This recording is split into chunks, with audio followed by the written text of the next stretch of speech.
তিনি বলছেন আমি তোমার বউকে এবং মাকে রেপ করব, 3 বার 4 বার। ডিজিকে বলছেন মদ্যপ অবস্থায় এই রাজীব কুমার, কখন সরাবে? কাজল শেখ কি আইসিকে নিরাপত্তা দিতে পারবেন? কাদের সংরক্ষণ দেন মমতা? জঙ্গি, খুনি আর ভোট লুটেরাদের? মুখ্যমন্ত্রীর কোলের লোক রাজ্যের এসআরডি এর চেয়ারম্যান, মন্ত্রীর পদমর্যাদার নিরাপত্তাও পেয়ে থাকেন। তিনি তো সবকিছুরই ঊর্ধ্বে, তাই না? তবে এই কেষ্টই স্বয়ং কয়লা পাচার, গরু পাচার এবং নিয়োগ দুর্নীতিতেও অভিযুক্ত। দীর্ঘ সময়ে তিহারে জেল খেটে এসেছেন।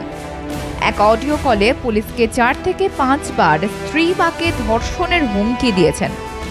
পুলিশের 5 বার নোটিশের পর থানায় পেছনের দরজা দিয়ে হাজির দিয়েছেন। চোখে মুখে নেই ভয় ভীতির লেশ। সন্দেশখালী শাহজাহানের মতোই যেন হাজিরা ছিল কেষ্ট। যে অনুব্রত মণ্ডলের এগেনস্টে অ্যাকশন হতে পারে না।